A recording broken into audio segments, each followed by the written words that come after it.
Welcome to American Education FM, everybody. I'm Dr. Sean Brooks. Hi there, everybody. Happy end of the week. Let me start with this very quickly. Just a quick correction from the last episode. I brought up in the last episode about Renette Sunham's Substack and this NexRad Doppler radar satellite quote-unquote imagery that was showing all of these 5G towers lighting up sort of all at once in the evening and then throughout the night and then well into the next morning. It came to her attention as she was corrected on all of that it's not the 5G towers actually kicking on, but it's something that's referred to as, and again, I personally don't know any of this, but I trust her, and I trust the individuals that contact her about this to correct her, but some people reached out to her and basically told her that it wasn't, again, the 5G towers kicking on and microwaving everybody, although they do that, but it was something that's referred to as a NexRad bloom, which apparently, I don't know if it has something to do with the lights on the tower turning on in the evening or whenever the sun goes down or, of course, kicks out of our view or sets, but it's something along those lines as opposed to them actually being turned on or cranked up to 11. Either way, she wanted to make that correction on her Substack, so I wanted to make a correction too because I referenced it thinking that it was what the individual was describing it as in the video anyway, and it turns out apparently it's not that way. So there you go. Anyway, I just wanted to make that correction, and again, you can bounce over to Renette Sunham's foghornexpress.substack.com and check that out. It was titled Good News, Bad News, and a Retraction. So there you have it. Okay. Again, not afraid to make corrections here. Certainly want to do that if I mention a particular thing and then it turns out to allegedly not be true. So there you go. All right. Well, I have to tell you, it's exhausting, isn't it? Isn't it getting exhausting? Now Congress has passed a bill, ladies and gentlemen, H.R. 6090. Here it is. They're flat out coming after anybody who criticizes anyone who is Jewish, including Bible verses. You can't say that Christ was crucified by Jews. You can't criticize the Holocaust. You can't do this on college campuses. Again, isn't this absolutely fantastic?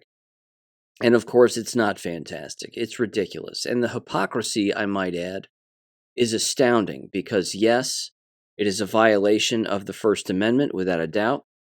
They, of course, don't care about any of that. And you can't help but think of the state of Florida and all of their K-12/university, certainly K-12 curriculum regarding the teachings of communism. Now, of course, what's going to happen with those students who ask those questions? Who created communism? Where did it come from? What were its origins? Are you even allowed to say that it's of Jewish origin and that it's in their religious teachings and their religious writings? And then all of the different branches that stemmed from communism, like Marxism, Bolshevism, totalitarianism? Are you allowed to bring any of this up? Or is that now against the law? Let's read the actual bill itself, because again, people are cherry-picking particular things. This is a 5-page bill. It's not long, including the title page, but it's worth the read. And again, this came from the Representative Lawler, the Republican out of New York. There are many others, Ms. Jackson Lee, Mr. Fitzpatrick, Mrs. Stefanak. She's in here too. They all signed off on this. They all co-authored it. Again, it's completely unconstitutional, but here we go. 118th Congress, first session, H.R. 6090. I think 90 some odd members of the House voted against it and 300 voted for it. 300 plus voted for it. That should tell you exactly who our enemy is. Again, you had individuals on the right say this is unconstitutional, and they all said the same scripted lines. Anti-Semitism is bad. I don't agree with anti-Semitism, but freedom of speech is a real thing, and that has to exist. Well, of course it has to exist, but what we can't do is continue to make laws that infringe on free speech based on lies. And that's all that this is. This entire thing is based on manipulated vocabulary that was created in the early 1800s by a guy by the name of Moritz Steinsteiber. He was Jewish, he was a communist, and he was in the print media. And then the word was perpetuated by his protege, Wilhelm Marr, also Jewish, also a communist, and then a Marxist, and also in the print media. It's completely made up. So let's read the bill. And this is dated, I might add, October 26th of 2023. They've been working on this since then. It says, a bill to provide for the consideration of a definition of anti-Semitism set forth by the International Holocaust Remembrance Alliance, all fake, for the enforcement of federal anti-discrimination laws concerning education programs or activities and for other purposes. Ah, yes, and for other purposes. If you say something online that they don't like with any upcoming Bill of Rights for the internet that they have planned, well, say goodbye to your accounts. It says, quote, be it enacted by the Senate and the House of Representatives of the United States of America in Congress assembled, Section 1, this act may be cited as the Anti-Semitism Awareness Act of 2023. Title 6 of the Civil Rights Act of 1964, 42 U.S.C. 2000D, and others, prohibits discrimination on the basis of race, color, and national origin in programs and activities receiving federal financial assistance. Funny how they didn't reference that during the COVID lie and the tyranny of the COVID lie and the shots and the mask wearing and all of that. We were referencing the Civil Rights Act of 1964, but not government. Only when it suits them, you see. That's how this works. While such title does not cover discrimination based solely on religion, individuals who face discrimination based on actual or perceived shared ancestry or ethnic characteristics do not lose protection under such title for also being members of a group that share a common religion. Discrimination against Jews may give rise to a violation of such title when the discrimination is based on race, color, or national origin, which can include discrimination based on actual or perceived shared ancestry or ethnic characteristics. Interesting. Funny how they don't do this when it comes to white people on college campuses, or anywhere for that matter. You can be forced to read all these anti-white books, all this perversion, but there's no bill or law that's written by Congress regarding whites and their complaints on being attacked. This is why I'm so tired, and I really am. I'm exhausted, and this is exhausting. It goes on here. Again, the hypocrisy is blinding. It goes on here. It says, it is the policy of the United States to enforce such title against prohibited forms of discrimination rooted in anti-Semitism as vigorously as against all other forms of discrimination prohibited by such title. Well, you haven't done that, have you? You're leaving endless other individuals out to dry. But nope, we've got to circle the wagons around so-called anti-Semitism. Doesn't exist. As noted in the U.S. National Strategy to Counter Anti-Semitism issued by the White House on May 25th of 2023, it is critical to increase awareness and understanding of anti-Semitism, including its threat to America. Honestly, it's just eye-rubbing madness here. Improve safety and security for Jewish communities is the next one. Reverse the normalization of anti-Semitism and counter anti-Semitic discrimination. And expand communication and collaboration between communities. No, you don't want communication and you don't want collaboration because you're communists, because you invented it. Anybody pushing this, ladies and gentlemen, is a communist. And they should be hung by the neck until dead. It's that simple. This was written by communists, funded by communists, lobbied by communists, to then, of course, be embraced by endless institutions, not just within universities, but business itself, who are run by communists. It goes on. It says Section 3 findings. Congress finds the following. Here we go. These are the determinations that they deem to be true. Number 1, anti-Semitism is on the rise in the United States and is impacting Jewish students in K-12 schools, colleges, and universities. Not anti-white. Not anti-whiteism is on the rise. No. It's just them. Always the victim. Number 2, the International Holocaust Remembrance Alliance, referred to in this act as the IHRA, working definition of anti-Semitism, is a vital tool which helps individuals understand and identify the various manifestations of anti-Semitism. Number 3, on December 11th of 2019, Executive Order 13899 extended protections against discrimination under the Civil Rights Act of 1964 to individuals subjected to anti-Semitism on college and university campuses, and tasked federal agencies to consider the IHRA working definition of anti-Semitism when enforcing Title VI of such act. Thanks for nothing, Donald Trump. It goes on here, point 4, since 2018, the Department of Education has used the IHRA working definition of anti-Semitism when investigating violations of that Title VI.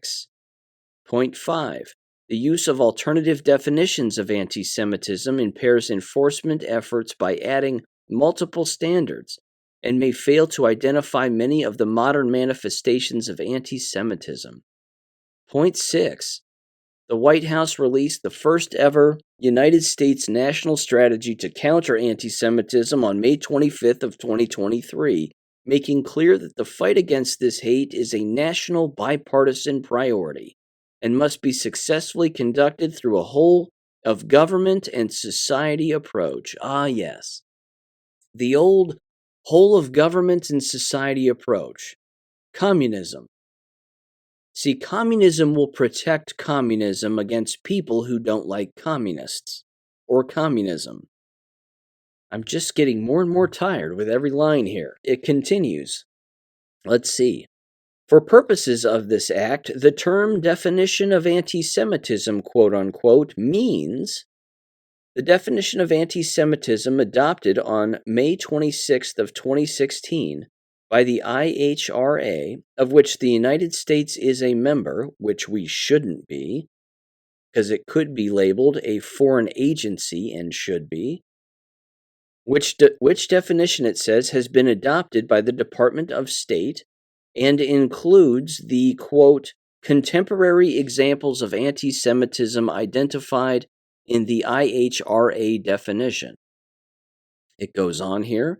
Section 5, Rule of Construction for Title VI of the Civil Rights Act of 1964. So now we're adding to this. Oh my. It says, in reviewing, investigating, or deciding whether there has been a violation of Title VI of the Civil Rights Act of 1964 on the basis of race, color, or national origin based on the individual's or an individual's actual or perceived shared Jewish ancestry or Jewish ethnic characteristics, the Department of Education shall take into consideration the definition of anti-Semitism as part of the department's assessment on whether the practice was motivated by anti-Semitic intent. Section 6, Other Rules of Construction. This will be fun. General Rule of Construction, nothing in this act shall be construed to expand the authority of the Secretary of Education. Oh, but it will. To alter the standards pursuant to which the Department of Education makes a determination that harassing conduct amounts to actionable discrimination? But it will, because they already do it against white people. Remember that. They already do it against whites. This happens constantly. This is where you get all of the removal of standards. This is where you get rid of the talented and gifted classes because too many whites and Asians are made up and not other races. The ever-present thing to keep in mind here is when government says it's not going to do something, that means it's going to do something. It's constant. It goes on here. It says to alter, let's see, here we go. Number 3, to diminish or infringe upon the rights protected under any other provision of law that is in effect as the date of enactment of this act. It wraps up. It says constitutional protections. Yes, I'm sure. Nothing in this act shall be construed to diminish or infringe upon any right protected under the First Amendment to the Constitution of the United States, unquote. And that's the end of the bill, so they say. That's exactly what the bill seeks to do. It seeks to keep people from being criticized. That's a violation of the First Amendment. Now, there were some highlighted points in this where it talks about specifics regarding definitions of particular things. And even more specifically, this has to do with the IHRA working definition of antisemitism. Now, I've read this on the show before in a past episode, not that long ago, but there were some highlighted points that are making the rounds here. And I'm glad that more people are starting to pick up on all of this. I mean, this is absurd. And again, this is the basis, this is one of the many planned things that was a part of this, was to have a foundation of their working definition, quote unquote, of something that isn't even real. So here's what it says. Contemporary examples of anti-Semitism in public life, the media, schools, the workplace, and in the religious sphere could, taking into account the overall context, include but are not limited to using the symbols and images associated with classic anti-Semitism. Examples: claims of Jews killing Jesus or blood libel. So, in essence, Bible verses and Bible passages are now considered anti-Semitic. Therefore, if you reference them or you use them in some paper you write or you do whatever, they're seeking to essentially criminalize this. And of course, you have to ask yourself the question, who's going to be the enforcer of all of this on college campuses? Bolsheviks. That's who. I can't think of a better time to leave American education than right this second. Let them rule over their own ashes. That's the real evil enemy that Sun Tzu was talking about. Their working definition, of course, also references their fake Holocaust, and that you can't bring that up as being fake, or that it was fabricated, or that anybody's ever lied about it, or that they've made money off of the lie. You can't bring up any of this. This is what Kristi Noem adopted in South Dakota. This is what they're all adopting. This is their working definition. Anything that they add to it, any numerology, 1488, all of these other phrases and sayings and slogans, and again, anything that they deem to be quote-unquote anti-Semitic, which we know that the ADL is behind all of this, that they're the ones that are constantly working on this definition, that if they put something out there that says, well, this is anti-Semitic, and as far as they're concerned, then it's in stone, and that's just the way that it is. If you say that George Soros is behind these college campus riots and Antifa and this, that, and the other, well, then you're an anti-Semite. If you even mention any of that, then that's the case, and you should be thrown out of school. This is also, of course, why you had all of these congressmen and women and all these senators openly calling for students to be expelled. If they're even, again, standing peacefully, not interrupting anything, not disrupting the normal business of anything, and they're just standing there doing what they're doing, holding a sign. Again, not disrupting anybody, not vandalizing. They're just standing back and doing what they're doing. That those individuals should be thrown out of school. That they should be disciplined in some way, brought up on charges, whatever it may be. I put a video again up on my Gab account of a woman claiming to be a victimized Jewish American, and she's standing there in the middle of a field with a few people around her. They're not boxing her in or anything. And she's on the phone with 911, and she's walking her dog. And there are people standing around looking at her like she's crazy because she's crazy. And she's saying, I'm being victimized, I'm being attacked. And there's quite literally a girl standing behind her saying out loud, "You're not being attacked. You're free to leave. You're refusing to leave. You're refusing to move. You can freely walk around, do whatever you like. You're not in harm's way. No one's attacking you. You're lying, blah, blah, blah." And she's just standing there on the phone telling police this. Again, wasting everyone's time and openly lying on the phone and on camera as being victimized. It's beyond exhausting. I'm exhausted. This is all tiring to me, I have to tell you. I can feel the muscles in my neck just tensing up constantly. It's an infringement on our rights, all based on lies. And this, again, is part of the brainwashing. We're going to ram this home. The enemy is going to ram this home no matter what. And if you say that we're brainwashing you, well, then that's anti-Semitic. Your enemy, ladies and gentlemen, can't get any clearer. It's right here. It's right here. There was also this. This was making the rounds too. And this was making the rounds, oddly enough, on November of 2023. All of these universities had planned out in advance that they were going to engage in a liberation zone, an encampment, or a staged sit-in the future. They just needed either a group or a singular individual or a singular university to yell out the word go, and then everybody just went. It is a massive list of colleges and universities. Miami of Ohio is one of them. They're on here. Endless colleges and universities are on here because, again, they're all tied in. They're all associated. Georgetown, Virginia, Houston, Brown. I mean, you can pick one. It's a list of approximately 125, 129 colleges and universities across the nation. Ohio State, Boston College, Utah, California State University, DePaul, Notre Dame, North Carolina. It just goes on and on and on. Again, these campuses are the enemy, and you talk about the most brainwashed that society has to offer. It's right here. They're all tools, and they're all being yanked around, and they don't even know it, and they don't even know what for. That makes these places dangerous. The mind is the prize, after all, and if you can destroy the mind and control the mind, then you always own the prize.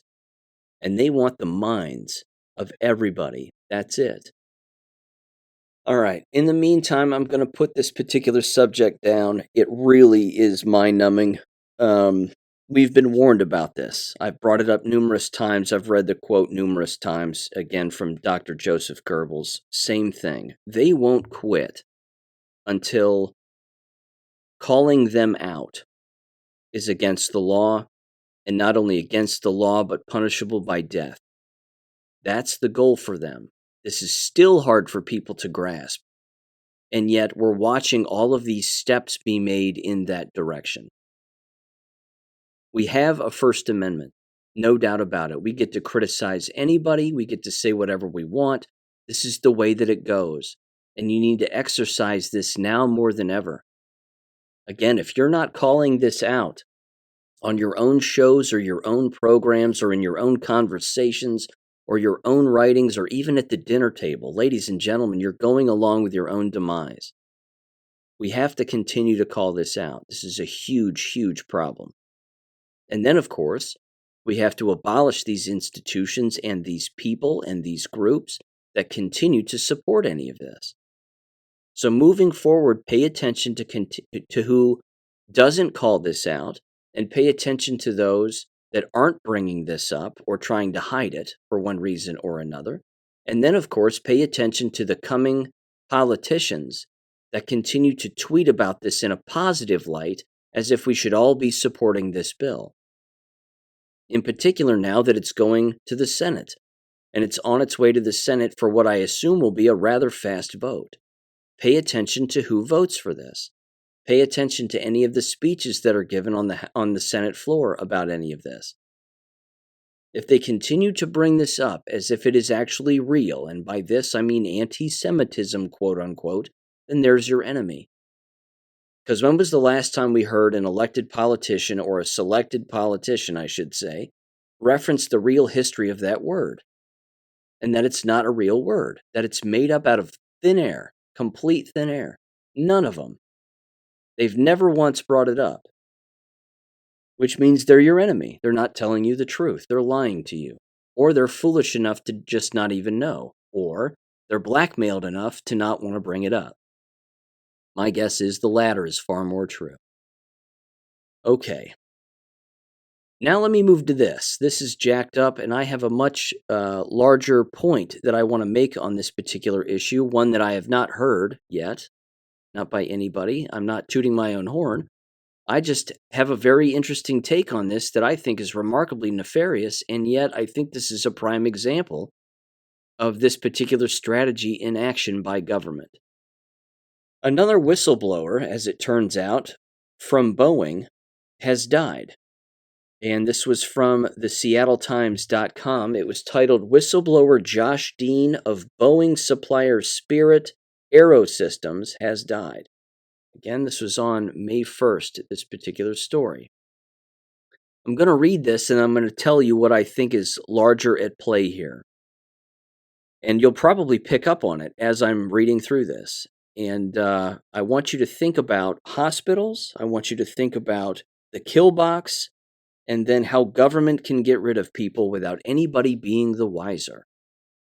It says, Joshua Dean, a former quality auditor at Boeing supplier Spirit Aerosystems, and one of the first whistleblowers to allege Spirit leadership had ignored manufacturing deficits on the 737 MAX, died Tuesday morning after a struggle with a sudden fast-spreading infection.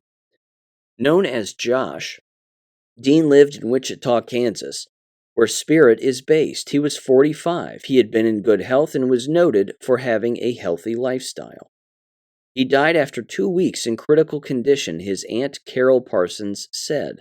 Spirit spokesperson Joe Buccino said, quote, "Our thoughts are with Josh Dean's family. His sudden loss is stunning news here and for his loved ones," unquote. Yes, I'm sure it's stunning. Not when it's a hit job. Dean had given a deposition in a Spirit shareholder lawsuit, and also filed a complaint with the Federal Aviation Administration alleging serious and gross misconduct by senior quality management of the 737 production line at Spirit. Spirit fired Dean in April of 2023, just over a year ago, and had filed a complaint with the Department of Labor alleging his termination was in retaliation for raising concerns related to aviation safety. Of course it was. Again, you sit in these depositions and the naive individual would think to themselves, well, I'm giving this deposition in front of lawyers. It's my lawyers. It's their lawyers. I've been, asked to come in, provide my 2 cents on my observations. You think you're being honest because you are being honest. You're telling them the truth about what you're seeing and what you're experiencing. And you don't for a minute believe that the words that you use and the truthful things that you say are going to come back and bite you, and that they're going to use that truth against you in some form or fashion in the future. Again, whether it be firing an individual or, in this case, potentially far worse. But in this case, again, it was far worse. And I'm going to link this to something else that I brought up in a past episode also that's been published and widely discussed for a very long time, which is why I think this is directly connected to that. But I'll bring that up here in a minute. It goes on here. It says that Parsons said Dean became ill and went to the hospital because he was having trouble breathing just over 2 weeks ago. He was intubated and developed pneumonia, and then a serious bacterial infection, MRSA. Now here's the thing. All of that is well known, and all of that is very common when you are intubated. When you are given or being put on, a ventilator, all of those signs, symptoms, and illnesses come with it. It's a death sentence. We know this by now. It goes on, it says his condition deteriorated rapidly and he was airlifted to Wichita to a hospital in Oklahoma City, Parsons said. It says there he was put on an ECMO machine, which circulates and oxygenates a patient's blood outside the body, taking over the heart and lung function when a patient's organs don't work on their own. His mother posted a message Friday on Facebook relating all of those details and saying that Dean was fighting for his life, unquote. He was heavily sedated and put on dialysis. A CT scan indicated he had suffered a stroke, his mom's post said. By the end, doctors were considering amputating both hands and both feet. It was brutal what he went through, Parsons said, heartbreaking. Dean was represented by a law firm in South Carolina that also represented Boeing whistleblower John Mitch Barnett. Barnett was found dead in an apparent suicide in March. He was in the midst of giving depositions alleging Boeing retaliated against him for complaints about quality lapses, and he was found dead from a gunshot wound in Charleston, South Carolina, where Boeing has its 878 manufacturing facility. Since the Charleston County Coroner's Office reported Barnett's death appeared to be from a self-inflicted gunshot wound almost 2 months later, the police investigation into his death is still ongoing. Okay, and then it talks about whistleblowers and investigations with the FAA and this, that, and the other. All right. Here's what I think is happening with this. Government wrote and drafted the hospital policy that all hospitals have been following since 2020. Those policies are still in play. Now, move that to the side just for a second. Remember in a past episode when I brought up the work of Catherine Watt, when Catherine was digging through the Department of Defense's presentations, PowerPoint presentations, and paperwork regarding the kill box, and that the kill box is both digital and biological, in that government is tracking where we are, where we travel, how we move, the technology that is around us to manipulate, of course, what we're seeing and what we're not seeing. But at the exact same time, they have the ability to hit individuals with illness, again, either radioactively or biologically in another way or whatever it may be, almost at the drop of a hat with pinpoint precision, because they know where people are. Again, smart meters. They can crank up your smart meter and they can cook you. They can, again, give you the symptoms of radiation poisoning. They can do a number of different things. This has all been proven. I mean, this is a real deal. But now what you have is you have government-targeted radiological or biological hits of an individual who ends up suffering from respiratory illness and or failure, almost at the drop of a hat, only to then go to a hospital because there's nowhere else to go, to then bump into government-written hospital policy that puts people on ventilators, which means you have an 85 to 90% chance of dying once you're on a ventilator.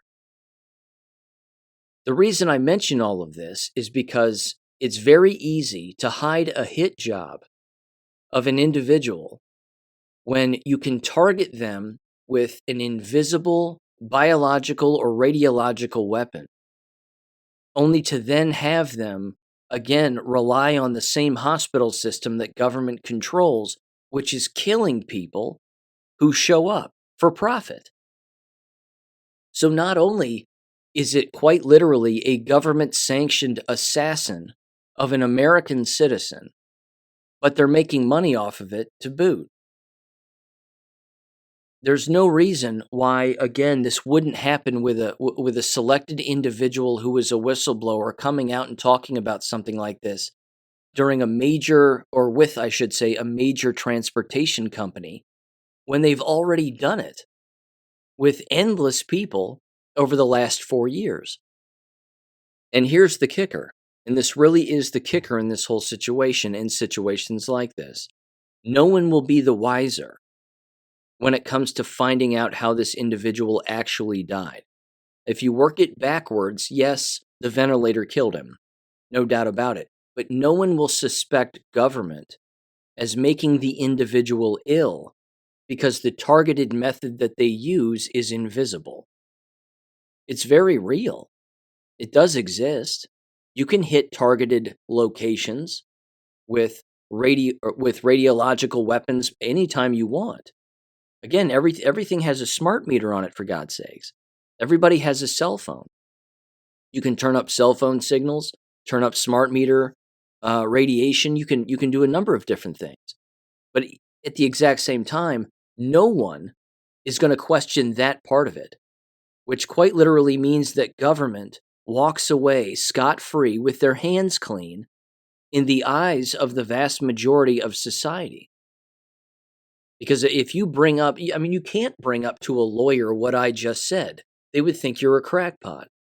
They'd say, well, that's insane. Government would never do that. They would never target an individual with an invisible weapon of some kind, let alone an illness, just because they know that the hospital system they're going to rely on is going to end up killing them because of said symptoms of said illness. Again, I'm having a hard time coming up with some kind of an analogy or a metaphor here, but it really is a giant on purpose. This is a way to eliminate individuals that government does not want. They make them ill, and then they disappear them by simply using hospital protocol. That's already been in place and has been for the last 4 years. I'm certain that that's what happened here. It had to have been. What are the odds that after the individual's deposition, they become immensely ill? Now, was this Josh Dean guy jabbed? It's possible. It's possible he was. He was still working for Boeing. They had jab mandates in place for a very long time. It's quite possible it was just, general timing from a year after his deposition that he got sick, and then he went into a hospital, and then the hospital protocol killed him. Or he was targeted more specifically because they wanted to eliminate him. And like I said, who would suspect government? Because he died in the hospital of a general illness, the same way that every other quote-unquote COVID patient has passed away. My point is if this was a kill box hit, and this was an individual who was targeted by government with a radiological weapon from a distance, or even up close, in order to again make them sick and then kill them in a hospital, if it's happened with him, it can happen with anybody. And again, no one will suspect government. It's government institutions quite literally working with one another, wittingly or unwittingly, to essentially eliminate individuals who criticize them, or individuals who are on the record pointing out their flaws, or even pointing out their illegality. Again, whether it be a giant corporation like Boeing, or it be, an individual who has come out publicly and said something that government doesn't want. I think that this is a weapon that they use. That's my take. I can't be the only one who believes that or shares that thought. But yeah, no one will question it. It's too dark. It's too deep. It's too behind the scenes for so many people to actually consider that to actually be an option. But I think it's in play, and I think that it's an option. Okay.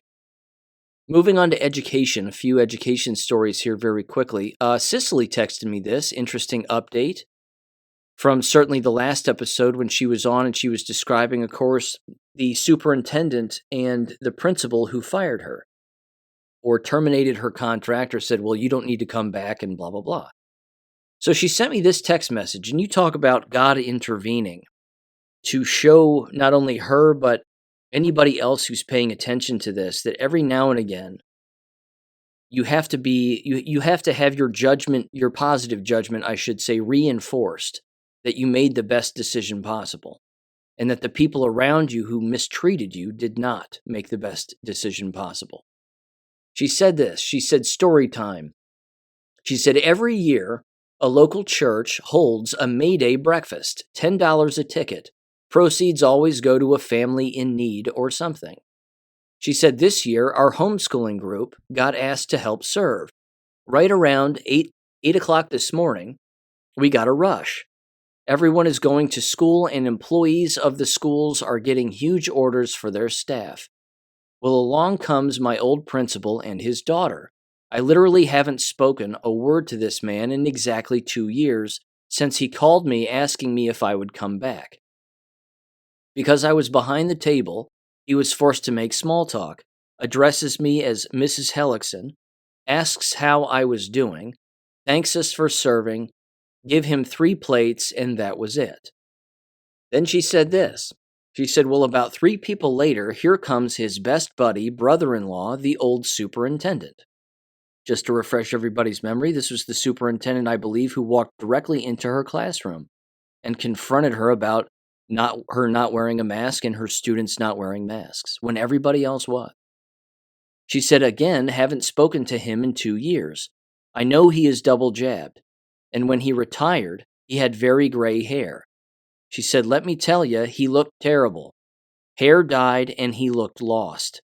Again, he addressed me, but he didn't say my name. He said, quote, what are you up to these days? And I said rather abruptly and not making eye contact, I'm homeschooling.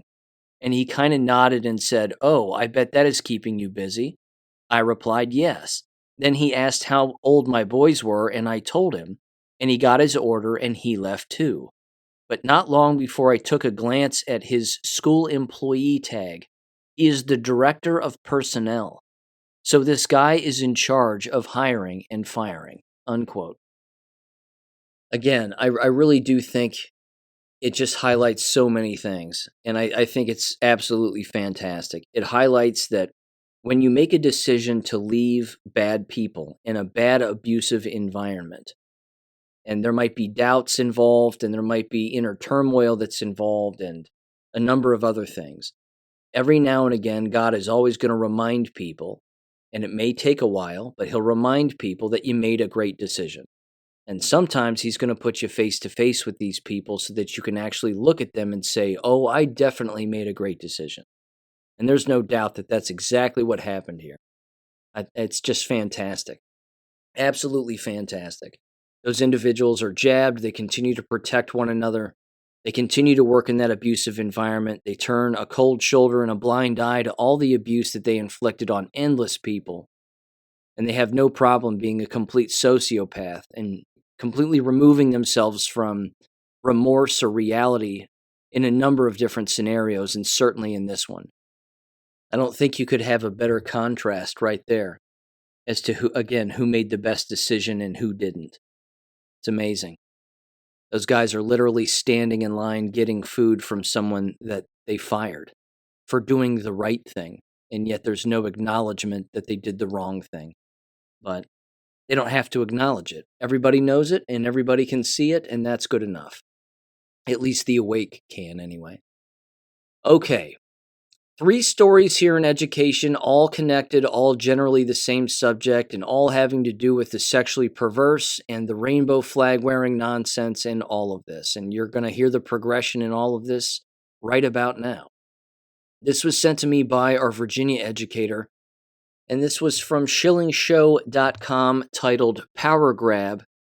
Albemarle, if I'm saying that right, County Public Schools secret plot to subvert parental authority in cases of gender confusion students. Now, again, as you would expect, this is not new, and this is a subject that I've brought up on the show before.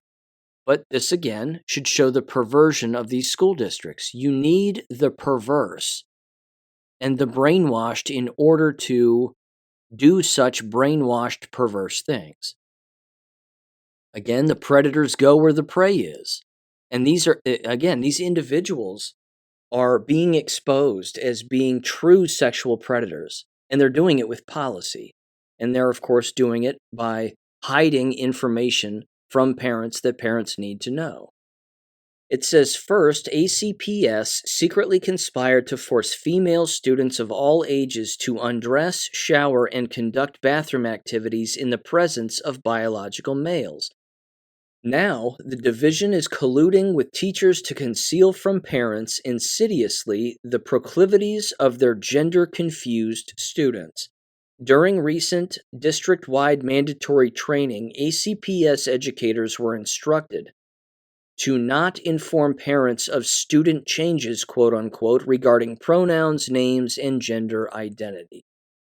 Now, again, if memory serves, this is in Virginia. It is in Virginia. It says, quote, parents not informed of a student change but will honor parent requests. School administration will not contact a student's parents in relation to such a request unless asked to do so by the student. However, should parents of an underage student become aware of the student's request and object to it, the school shall adhere to the parent's directions in this regard and offer resources to assist the parents and students in addressing issues pertaining to the student's gender identity. Honest to God, the simple fact that we're here and we're even talking about this and having this conversation is astounding to me. It continues to be astounding to me. And again, I'm not sure what's worse, the fact that we're in this situation or the fact that we're having to cater to the brainwashed and the sexually perverse as if what they're saying is normal. It goes on here, it says, this subversive dictate robs parents of their constitutional rights, defies Virginia code, and stands in direct contradiction to Governor Glenn Youngkin's model policies on ensuring privacy, dignity, and respect for all students and parents in Virginia's public schools. It says right here in section B2, schools shall defer to parents to make the best decisions with respect to their children. Parents are in the best position to work with their children and, where appropriate, their children's health care providers to determine a. What names, nicknames, and or pronouns, if any, shall be used for their child by teachers and school staff while their child is at school. B. Whether their child engages in any counseling or social transition at school that encourages a gender that differs from the child's sex, or C, whether their child expresses a gender that differs with their child's sex while at school, emphasis added. Again, here's the problem with Glenn Youngkin and all of this. They're still normalizing this kind of behavior. They're just giving them excuses to engage in it. That's all. They're saying if you want to play pretend and you want to be mentally ill, well, we'll allow that, and you're entitled to be that way. Instead of just slapping you across the head and saying you're a nutcase, get over it. You're not really a boy or you're not really a girl. You are your biological sex. They use this policy and these sections in law to just perpetuate the nonsense, but still give everybody the freedom to communicate whatever the hell is going on with said student, but certainly keep the parents informed. And this was a school district that was working against that. Now, in the exact same realm, you will recall the middle school athletes and the shot putters from West Virginia, who basically, again, went to compete in their track meet, and they walked into the shot put circle or whatever the hell that thing is called. And they walked in and they did a little twirl, and then they all left, and then they were all given a score of 0, and then the tranny ended up winning or something along those lines. This is now from the New York Post, and it's titled, Middle Schoolers Who Protested Trans Athletes' Participation Are Banned from Future Competitions. Good. And I say good, not for the reason that the tranny would like, but this is a good move because if this has to be the motivator for people to walk away from sports when trannies are present, then this is a good thing. They shouldn't have even dressed. They shouldn't have even shown up. If they knew that a tranny was going to be there and they were going to be competing against a tranny, or even if you find out again that a tranny is going to be on your team, then you just quit and you walk away. You can't, there's no I in team, ladies and gentlemen. There's no singular tranny in team, which again means they can't compete if there's no team. Now, I understand the other aspect of the argument. Well, Sean, it's their right to compete, and the tranny shouldn't just ruin it for everybody, and that shouldn't be the way that it happens, and blah, blah, blah. The fact here still remains. You can't have a team if no one is there and only one person is competing. That's not a team. You have to have a certain number of teammates, quote unquote, on any team. Baseball team, track team usually, certainly shot put, whatever, competitors. Certainly a soccer team, a football team. There's a select number of people you have to have on the team to even be able to compete. If there's no one there except for one person, who's pretending to be something they're not, that person can't legally or lawfully, by rule or policy, actually compete. So just stop playing. Just give it up. Some whack job who's a boy who thinks they're a girl wants to show up and play a sport, or you even hear about it, or you see them and they dress and they come to the tryouts and whatever, you all walk away. Leave the coach and the principal and the superintendent and the school district all of that headache and all of that trouble. Leave it to them. And let them call you all the names you want. Well, you're a bigot, and you just don't like transgendered people and whatever else. No, you don't like mentally ill retards, and that's 100% fine. You have the right to not like that. I don't like them either. It's nuts. So, don't even show up. Don't even dress the same as they do. Don't even do it. Just walk away. That, of course, leads me to this now, because it's getting crazier. This is also from the New York Post. University of Michigan trans athlete, 31 years old, a man pretending to be a woman, sparks outrage over competing at national water polo tournament for second time. Again, I can't even believe that I'm having to read any of this, and that we're actually having this discussion here. A 31-year-old transgender athlete is set to compete in a women's water polo tournament for the second straight year, much to their opponent's ire. Yeah. Alicia Pans is his name. It's probably like, I don't know, Ted Pans. A graduate student on the University of Michigan Women's Club water polo team will participate in the 2024 Women's National Collegiate Club Championship at Texas A&M in College Station, Texas, starting Friday. Pans was on the 2023 Wolverines National Champions team that defeated UC Santa Barbara 8-6 in the final. What is wrong with the women who are on the water polo team? What is wrong with them? They clearly have no morals. They have no values. They're allowing this to take place by even being there. This, Mr. Pan guy with long hair, breast implants, and God knows what else. I don't even want to know. I don't know if there's any other surgeries that have taken place here, but either way, the fact that, again, it's a water polo team. They can't compete by themselves.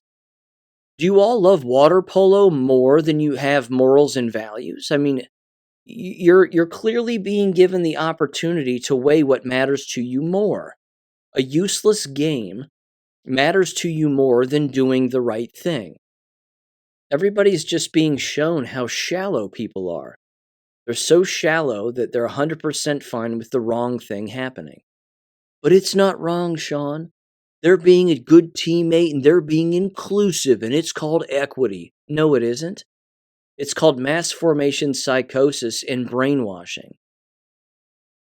They're all being brainwashed and being demoralized as if this is normal.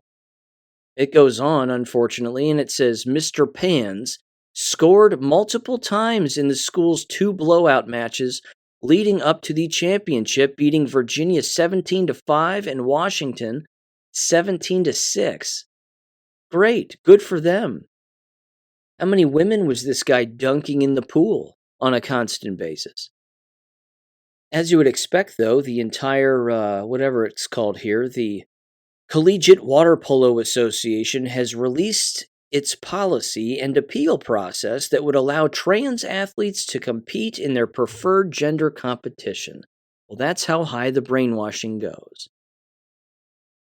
Now, there's at least one team picture here where most of the girls are excluding this individual, which is kind of nice. They have them in the back and don't seem to even acknowledge that they're on the team, which is a good thing. But honest to God, walk away from the team, ladies. It's not that important. It's really not that important. It says, quote, "The Collegiate Water Polo Association is committed to fostering an inclusive and equitable sports environment for those who wish to participate. This policy aims to provide guidelines for the participation of transgender athletes at the collegiate club level, ensuring fairness, respect, and equal opportunities for all. Shut up. Fairness and respect. You've got to be kidding. Oh, ladies and gentlemen, it's the Weimar Republic. We're neck deep in it. It's happening. Weimar problems deserve Weimar solutions, do they not? I'm going to end with this. This is jab related. This has been brought to my attention and rather alarming. Apparently, on all new iPhones, and I do not have a new iPhone, mine is much older and works perfectly, just like all the new expensive ones. Isn't that strange? Just as fast as everybody else's.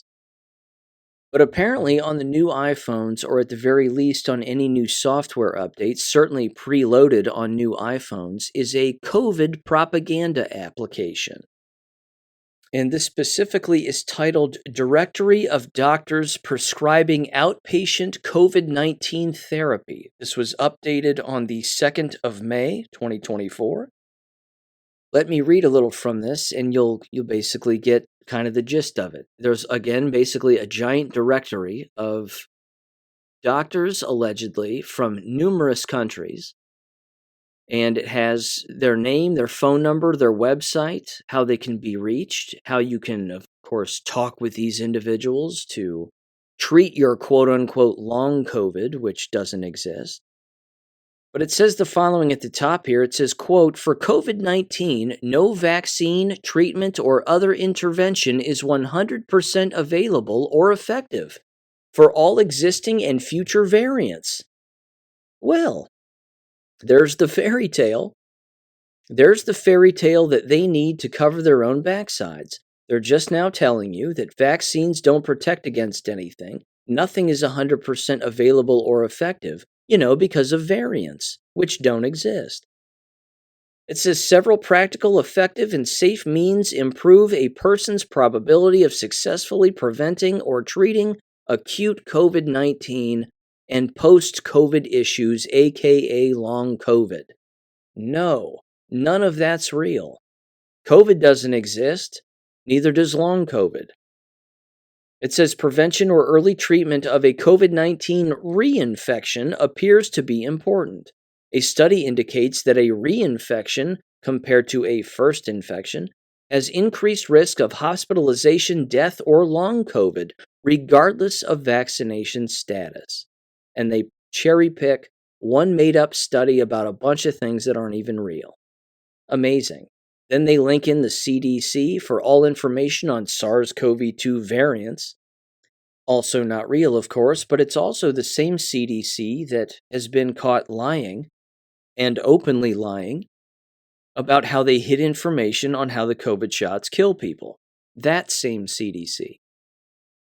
They have an entire section here on prevention. It says, it appears likely that COVID-19 and colds, flu, and RSV pandemic spread could have been and still could be stopped with readily available non-prescription, safe, inexpensive antiviral nasal spray and gargles as prevention and as part of early treatment. Research and experience support this. Also, logic, they say. Eliminate the virus in nose-mouth before it replicates sufficiently to move to the rest of the body and cause COVID-19. Horseshit. This whole thing, they're rewriting. I can't even believe it. They're rewriting history right in front of people's faces on a preloaded app that comes on everyone's iPhone. And iPhones can't be the only ones that receive this application. It gives you information on antiviral nasal sprays. Again, none of this is true. Absolutely unbelievable. The same people who are responsible for suppressing affordable, cheap, readily available medicines and supplements are now the same people saying that all of those things work. And we know this now, so we're the heroes now. Absolutely insane. These people, they're absolute psychopaths. It gives an entire thing on treatment here. There's an entire section on treatment, YouTube videos to watch, see treatment protocols listed below. They have an entire section on long COVID, which isn't even real. It's called AIDS. I mean, this is next level propaganda, ladies and gentlemen. Evil, evil propaganda. More resources on long COVID. Wow, you talk about perpetuating the lie of long COVID. They spend a great deal of time here doing this. And then there's a directory also. Again, with multiple countries, multiple doctors, you name it. It's basically this giant one-page thing. Absolutely incredible. Every state in the United States, I assume most of the states in the United States are also listed, but there you go. Preloaded propaganda right onto your iPhone, ladies and gentlemen. The American dream, isn't it? Having our rights just crushed under the weight of one lie after another on a day in and day out basis. What could possibly go wrong? How could this possibly all come to a head logically and actually have, honest to God, accountability for anything? Something has got to change. It just has to. Thank you for listening as always, ladies and gentlemen. If you're interested, make sure and check out the war video on Saturday night. It's episode 600. I've made 600 of those, and I've done it, of course, for the purpose of deprogramming, educating, furthering the discussion, furthering the real education, because, again, you're not going to get it in an American K-12 school, and Lord knows you're not going to get it at a college or a university either. Real education exists everywhere and anywhere, as long as you know where to look and you're willing to actually do the reading, do the listening, and take the time to do it. So I hope you continue to enjoy those war videos, and I hope that you spread them around wherever you can. With that said, have a great weekend, and I'll catch you on Monday. Peace. Thank you for listening to American Education FM. Make sure and check out AmericanEducationFM.com for more information. Take care and God bless.